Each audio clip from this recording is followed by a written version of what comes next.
You won't believe how the bloodline of one of the grandest empires in the world now survives on pennies, but who is she?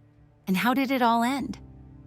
The Mughal Empire, founded in 1526 by Babur, a descendant of Timur and Genghis Khan, rose to prominence as one of the most powerful and prosperous empires in history. Under rulers like Akbar, Jahangir, Shah Jahan, and Aurangzeb, it expanded its territories across the Indian subcontinent, fostering a rich cultural synthesis of Persian, Central Asian, and Indian traditions. At its peak, the Mughal Empire controlled approximately 24% of the world's economy and boasted a military of 1 million soldiers, ruling over 160 million subjects. Its architectural marvels, such as the Taj Mahal and Red Fort, stand as enduring symbols of its grandeur. But even the grandest empires don't last forever. The rise of the British East India Company further accelerated the empire's disintegration, reducing its influence to a mere shadow of its former glory by the mid-19th century. The decline of the Mughal Empire accelerated after the death of Aurangzeb in 1707, as weak successors, internal conflicts, and external invasions by the Marathas, Afghans, and Persians eroded its power. The empire's military, once formidable, failed to modernize, while economic exploitation and political manipulation by the British East India Company further weakened its foundations.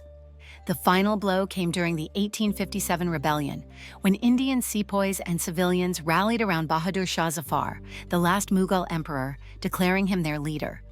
However, the rebellion was crushed by the British, leading to the capture of Delhi and Zafar's exile to Rangoon in 1858.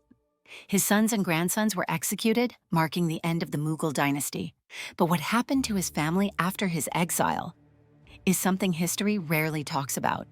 Before her marriage to Mirza Muhammad Bader Bakht, Sultana Begum's life was shrouded in obscurity, with little known about her early years.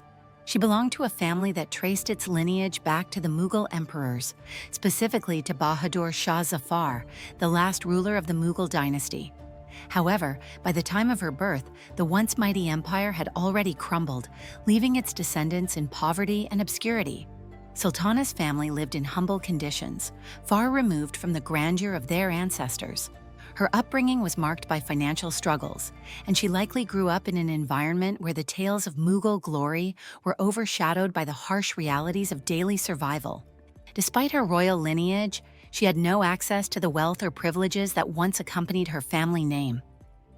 Her life took a significant turn when she married Mirza Muhammad Bader Bakht, the great-grandson of Bahadur Shah Zafar. This marriage connected her more directly to the Mughal legacy, though it did little to alleviate her family's financial hardships. Bader Bakht himself lived a modest life, relying on a small pension from the Indian government, which barely sustained the family.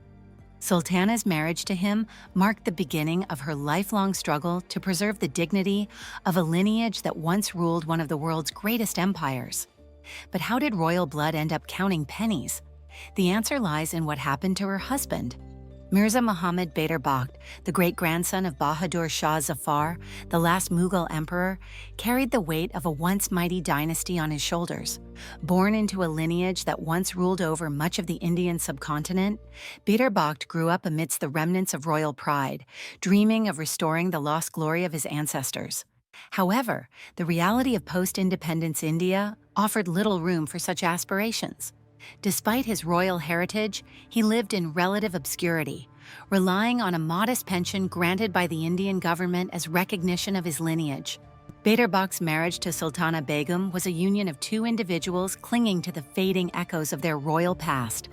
Together, they navigated the challenges of a life far removed from the opulence of their ancestors, raising 6 children in a small, cramped home in Kolkata. The pension, though meager, provided a semblance of stability, but it was a far cry from the wealth and power once associated with the Mughal name. But after her husband's death, life would take a cruel turn for Sultana. After her husband Prince Mirza Bader Bakht's death in the 1980s, Sultana Begum's life took a sharp turn into hardship.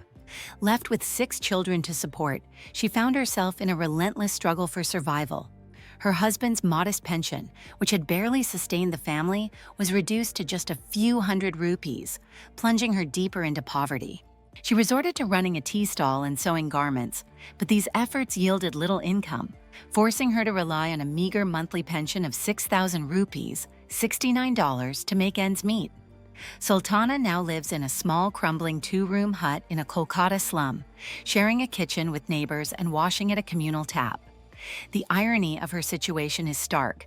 Descended from a lineage that once ruled India and built iconic monuments like the Taj Mahal, she now battles daily to afford basic necessities.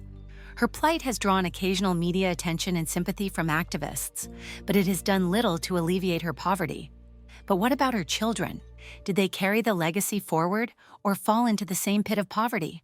Despite their royal lineage, her children have struggled to escape the cycle of financial hardship.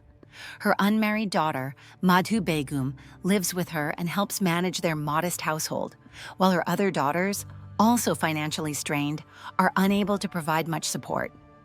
Sultana has spent decades appealing to the government for assistance, emphasizing the irony that India profits from Mughal-era monuments like the Taj Mahal and Red Fort, while descendants of the dynasty live in destitution.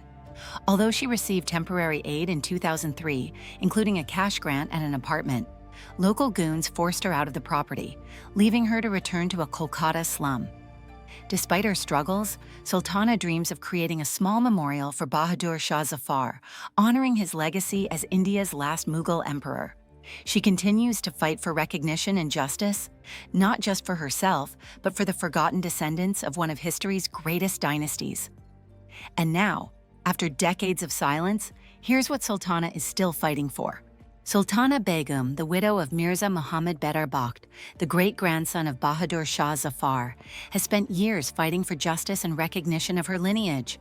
Her legal battles, including a recent appeal to the Delhi High Court seeking possession of the Red Fort, have been dismissed due to procedural delays, leaving her claims unaddressed.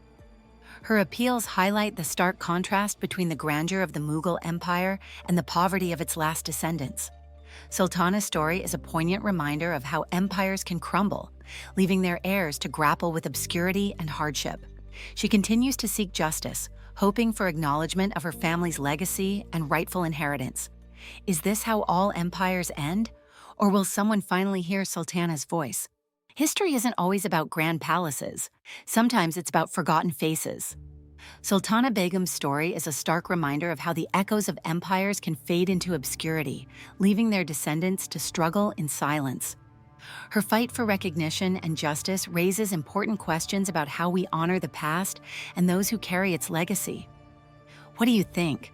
Should forgotten royals be helped? Let me know in the comments below. And if you love uncovering the untold stories hidden in history, don't forget to subscribe for more.